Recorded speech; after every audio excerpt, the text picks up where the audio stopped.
Welcome back to DHD Racing Podcast. I'm Daniella and I'm here with Holly and Darine.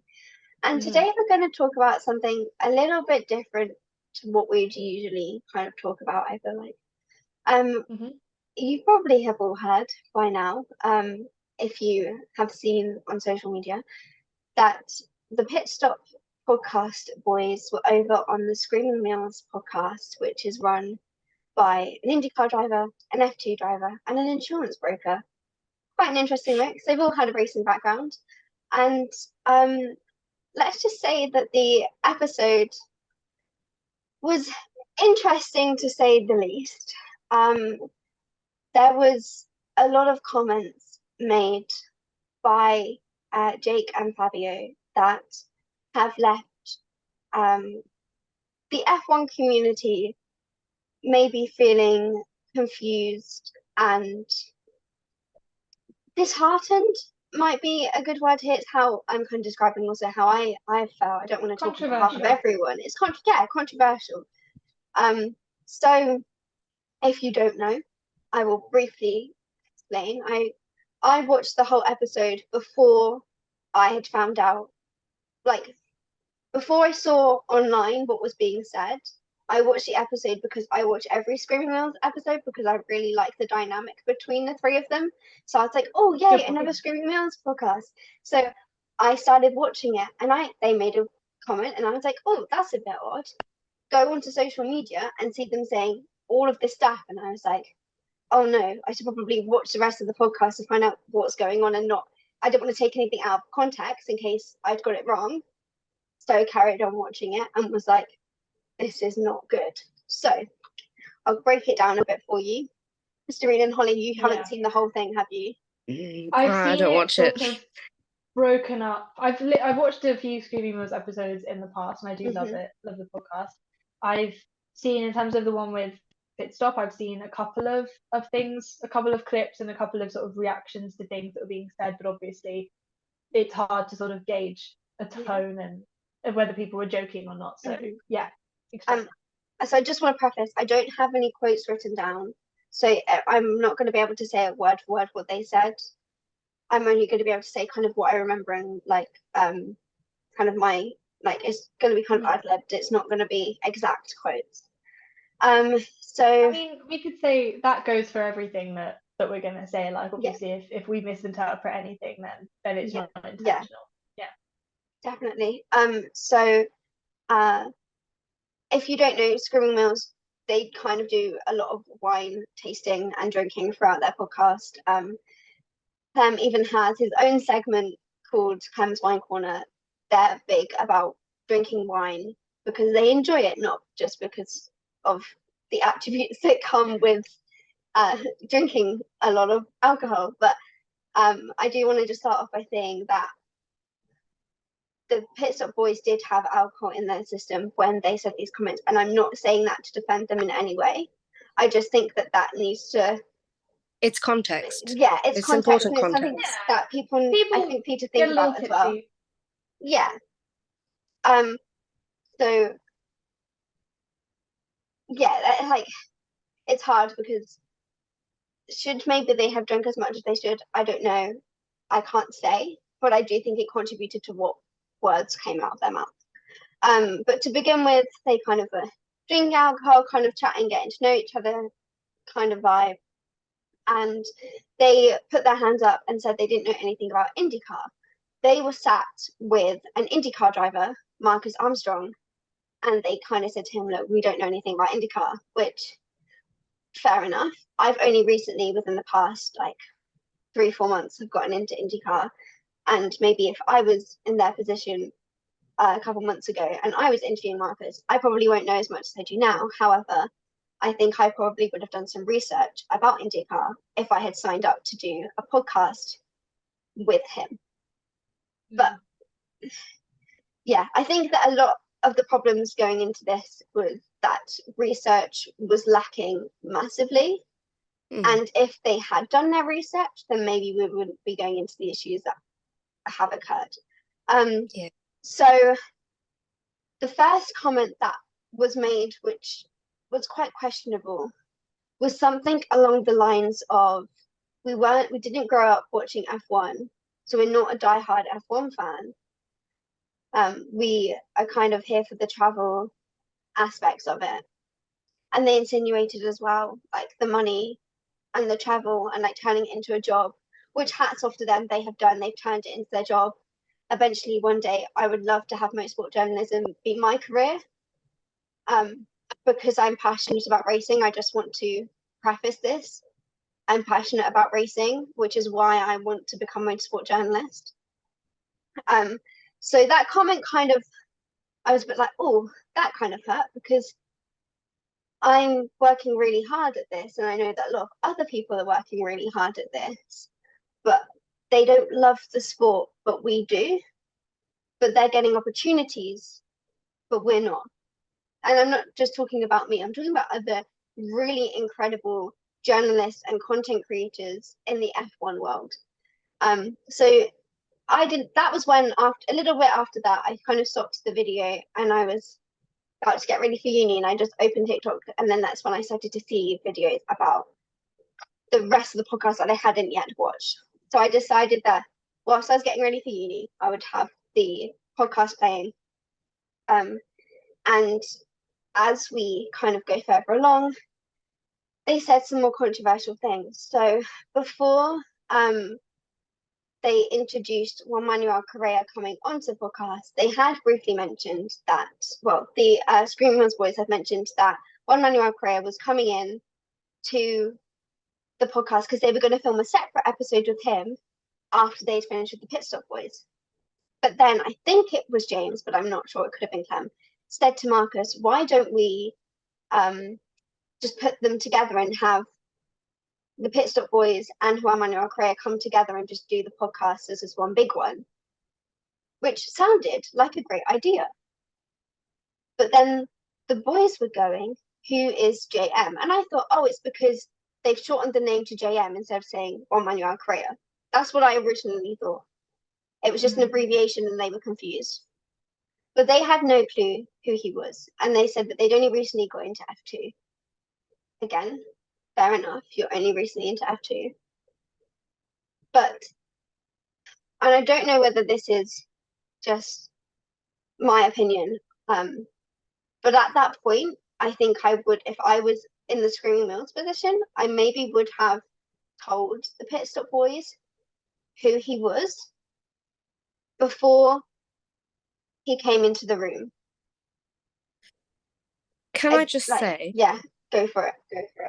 Because I'm not into F2 and I only know about F1, but that's because it's not my job to interview F2 drivers, you know? Mm-hmm. I feel like when it's your job, as they say, you know, if it is just a job to them, as they say, you know, they've turned it into a job and they are very successful at it, you know, props to them. If it was my job, I would put a little bit more care into knowing what I'm talking about. Yeah. But, you know, anyways. I think as well, the thing with them, because it's possible that him coming on was a last minute thing and that it sort of didn't have the time to research, but it's still very, and it maybe it's just unlucky. But obviously the comments that I saw were the ones sort of about people don't care about racing and they're only here for the drama. And to say that to somebody who had been through like what he'd been through, even if it was as a joke, is still a bit. I wonder if they had known, they probably wouldn't have said it like that. That's the thing. Yeah. Maybe it was a joke.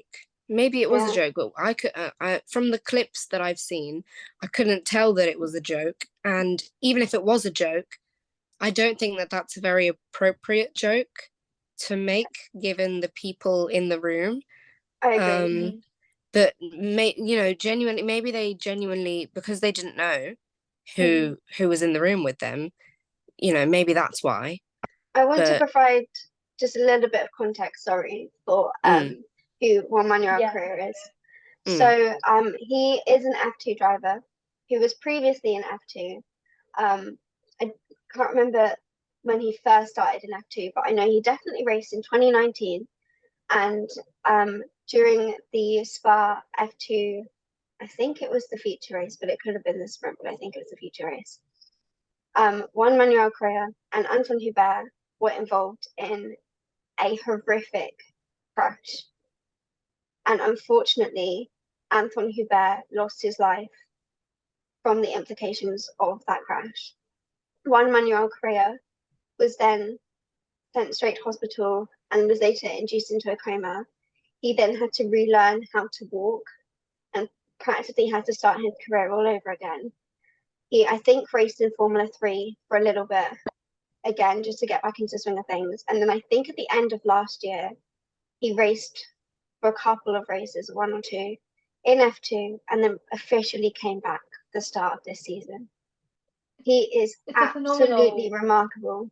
Yeah, it's a phenomenal like comeback story. Like I watched I think he has a YouTube channel. He had a video on it, or somebody posted a video of his recovery process, and literally having to teach himself to walk again, almost, to going back into racing is like remarkable. Like I'd love to get the chance to talk to him, because it's just one of like the commitment and the love that he must have for the sport to do that is really incredible. And to then have the Pitstop Boys make comments on behalf of every F1 fan to say that we do not care about racing in front of people who have had a racing career. Even James in his past has done racing. You have Clem, who is an F2 driver. You have Marcus, an IndyCar driver, previous F2 driver. You're sat next to JM. Even if JM wasn't in the room, that is still really disrespectful to say to any racing driver, but specifically to someone who has gone through what JM has gone through. I just wouldn't even dare say something like that. And I understand they didn't know. But I think it's on them, but I do also think that maybe on reflection, someone should have said, hey, look, before we interview JM, maybe you should know this. But something that also I feel like, I could be wrong, because it has been a while since I've watched Drive to Survive, but I'm pretty sure it was addressed in Drive to Survive. And they came from watching Drive to Survive, so surely they would have known about it. Yeah. Yeah, the crash is definitely in the show, because they covered, I think it's season 2 covers 2019, right? No, season season 2. Season 1's 2018. One of them. One of them, yeah. I can definitely understand why, even if again it was joking and everyone in the room was fine with it, because I don't know that any of them have addressed it. I can definitely see why people who are watching it, who obviously only have the podcast to go off of, why it has been controversial and people have reacted to it in the way that they have, because it's there didn't seem to be a huge amount of clarification from what you've told me of things that were serious versus things that were jokey. And I suppose people not appreciating the suggestion that people are only watching racing for the drama, because I feel like that's a thing that's not said about other sports.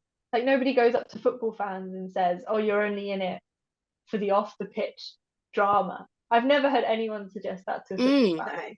No. Even though football has so much off the pitch drama. And there is a lot of stigma around Drive to Survive and fans who have come from Drive to Survive. And I guess I kind of want to ask both of you, or your opinion is of that, because you both are you both watched Drive to Survive and then came into sport, where I kind of did it a bit differently. I'd kind of grown up with bits of it, and then I really got into F1 and then decided later, a couple months later, oh, I should probably give Drive to Survive a chance. So what are your thoughts on this, Holly? So for me, I sort of I think Drive to Survive, definitely there is some truth in the element of it kind of giving a face to the drivers and a name. I think before, because my parents used to watch it, there is an element of F1 that was quite inaccessible to new people in terms of everyone's, it is just sort of cars. It's difficult to form an emotional attachment, perhaps. So I think that watching Drive to Survive, it allowed me to go and watch the race and be able to go, oh, that's that guy. I liked him. I want him to do well and form that emotional connection to the races. But then it's not like when because I watched all 4 seasons and there was this massive gap between season 4 and season 5. So when I was watching the rest of the season, wasn't like I was dying for more Drive to Survive to let me get to know these drivers. I was just watching the races because I enjoyed it, and because I enjoyed seeing the fighting and everything that was going on. So it was the start of getting into it, but it wasn't what was sort of sustaining.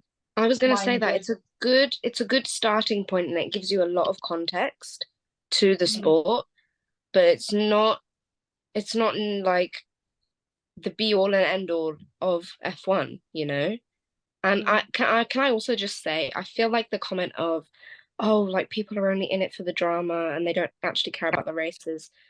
I feel like that's something that's said a lot to female F1 fans and not really a lot when talking about male F1 fans. Like no one ever questions their intentions for getting into F1. But our intentions are questioned, and especially when we get into it through Drive to Survive, they're just like, oh, well, you don't care about the actual racing then, which is absolutely not true. And to make that assumption about all fans is just I think like yeah. The amount. I think I was just going to say, I think to an extent, it's actually kind of ironic that two men made that comment. Yeah.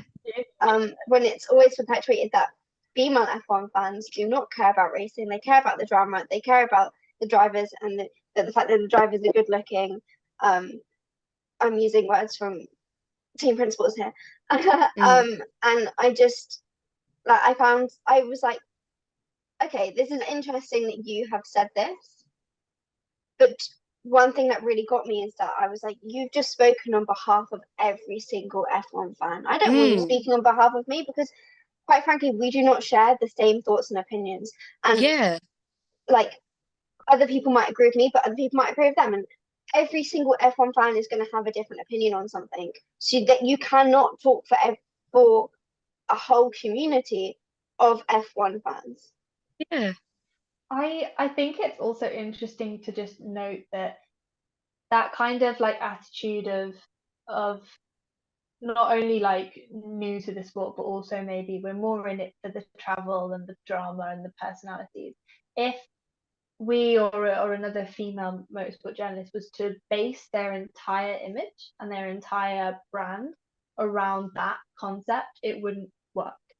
Like people wouldn't listen to them, people wouldn't take them seriously. So I think that's quite interesting as well, in the sense that there's definitely like a gender split there, I think. Yeah, and we are, I guess, a podcast where we have different levels of knowledge within the sport. And I guess we are new F1 fans. So if people are interested in that side of things that Pitstop for, they might be interested in what we have to say, because in some ways it's kind of similar because we are new. But the difference is that we do research into what we're talking about, and when we make a mistake, we put our hands up. We will go in and research something. Like, we will come back stronger and have learned more. And I feel like that's slightly the difference than maybe what they were doing. But then because we're female F1 fans, we're never going to have the same level of engagement that they do. I'm not going to be taken as seriously. No, and I think that is something within the male privilege that we kind of need to discuss within the kind of F1 world. I know that it's going to take me a long time for people to kind of recognize what I have to say, and that I have a voice, and that what I'm saying is factual. Like, when I talk about F1, like, people are so shocked all the time that I first of all watch Formula One, and that I know the amount of knowledge that I have currently.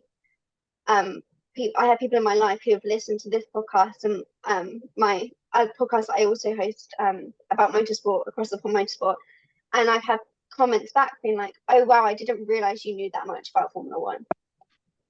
There's such a stigma around women actually knowing things related to cars, which is just absolutely mind-boggling to me, because there's this thing called the internet. Anyone can do research, anyone can learn things.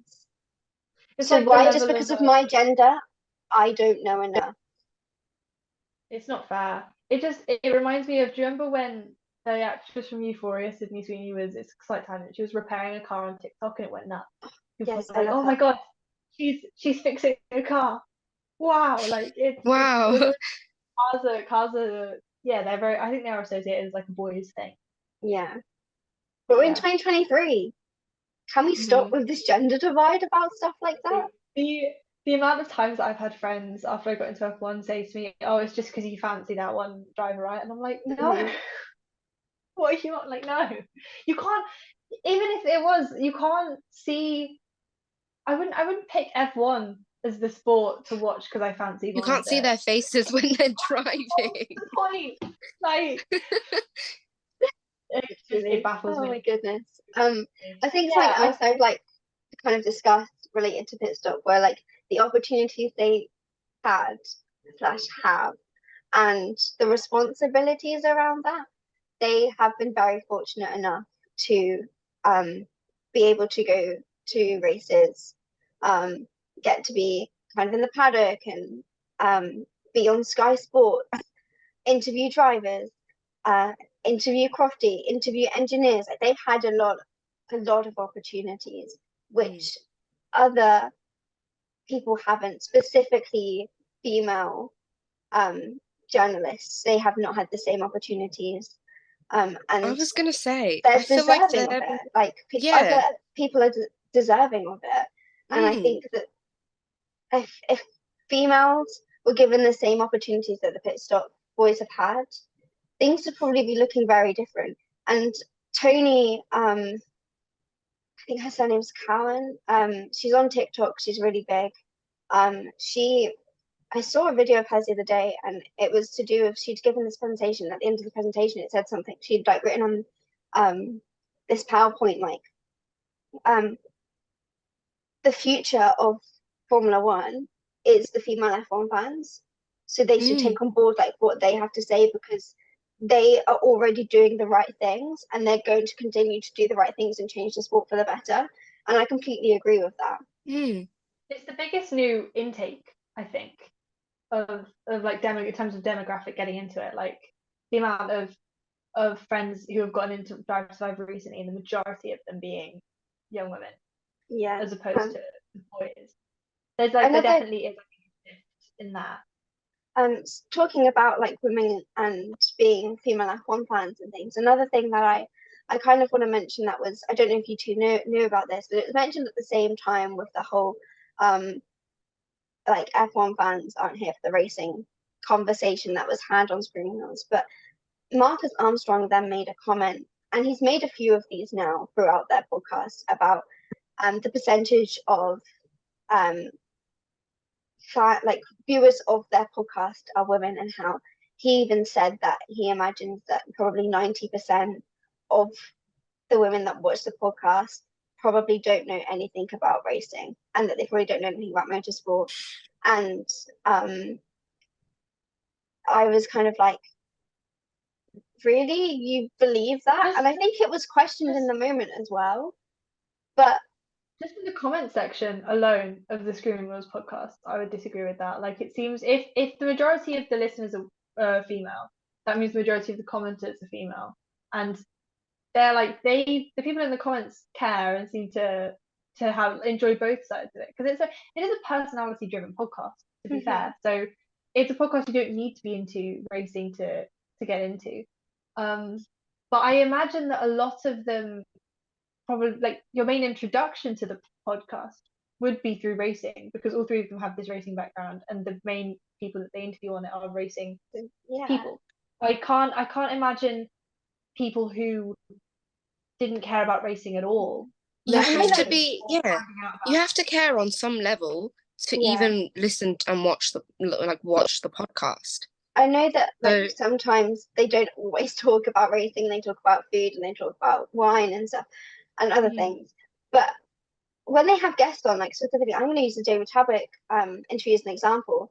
They talked about W Series, and I learned some things that I didn't know before, and I am probably the biggest diehard W Series fan going, and I know a lot about it. And there were things that I didn't know, and hearing from Jamie's perspective was really interesting. And like you've had like Liam Lawson, and you've heard about like what it was like for him racing growing up in New Zealand, like similarly to Marcus Armstrong. Like there is still a lot of racing involved, and I still have learned stuff about racing from their podcast, and I'm interested in that.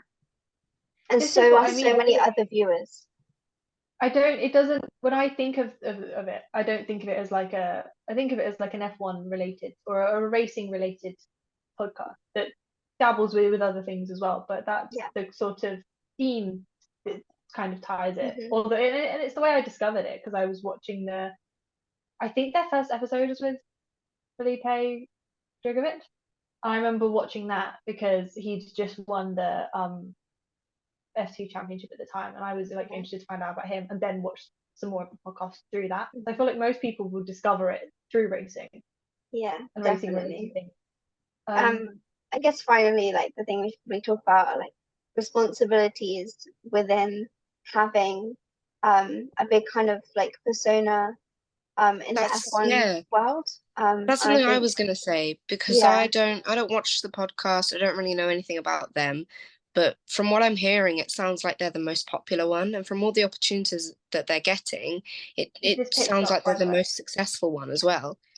They have a huge platform, and I feel like when you have something that big, you have a responsibility to use it well.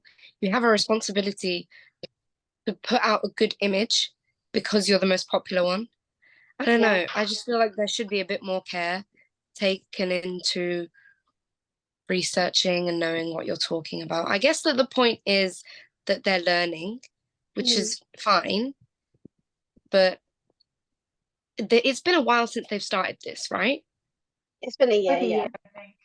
Year and a bit. I feel like you would have learned stuff in that time. You would have learned a lot in that time, especially if you're interviewing drivers and getting all of these opportunities along the way.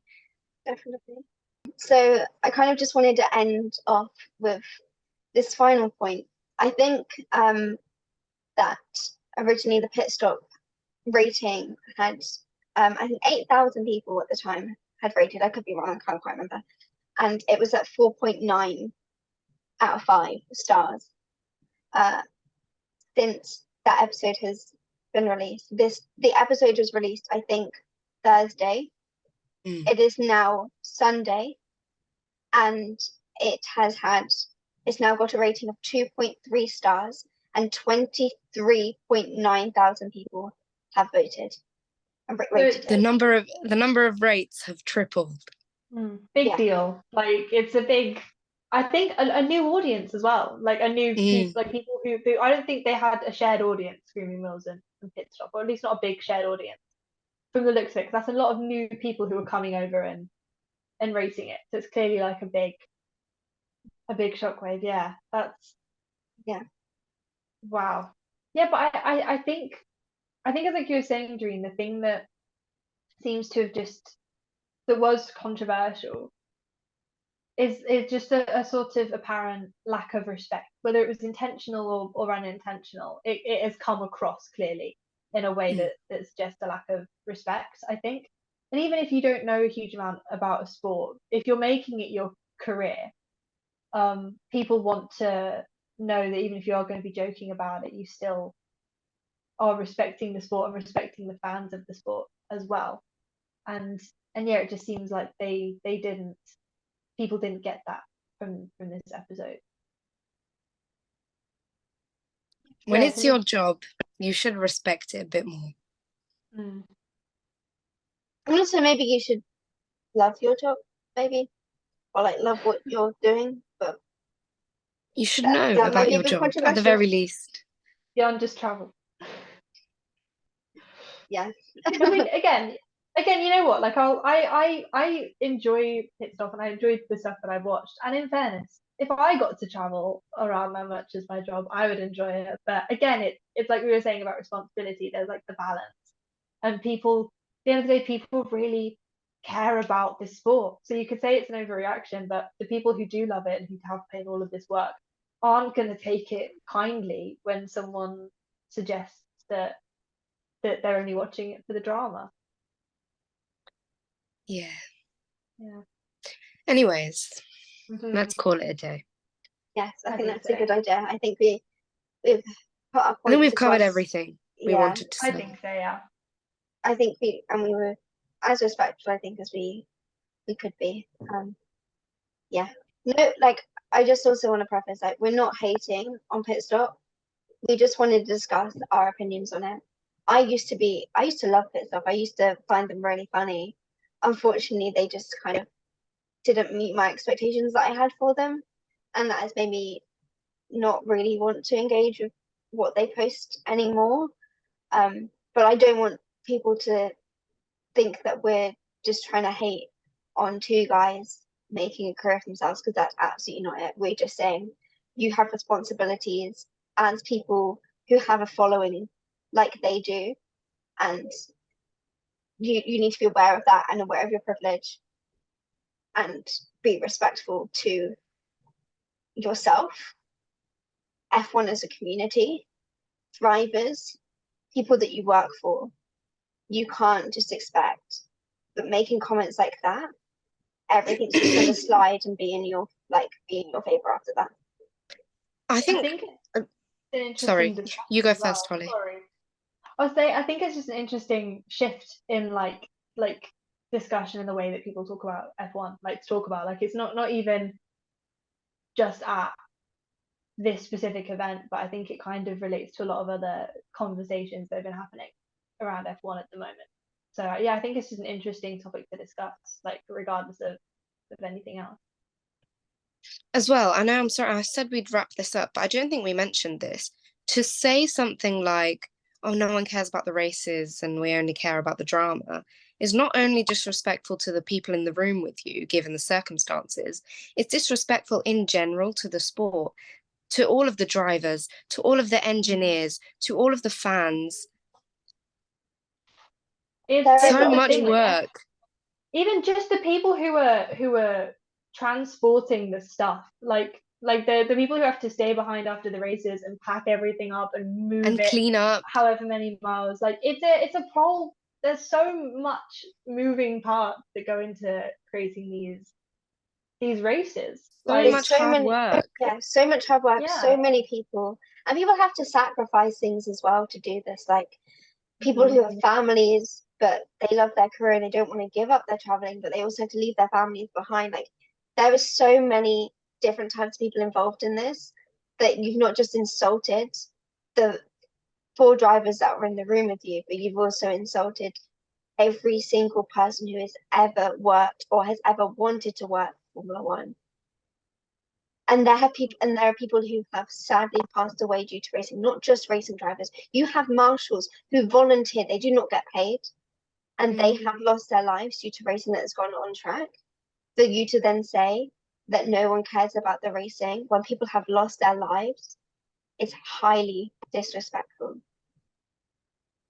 And on that note, I do think we should wrap up. Yeah.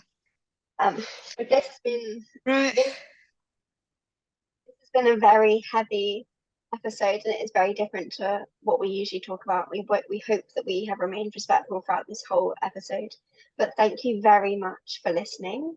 And we do hope that you'll tune into our next episode, and that hopefully it won't be as serious and maybe a little bit more lighthearted like our usual conversations go. But again, thank you very much for listening.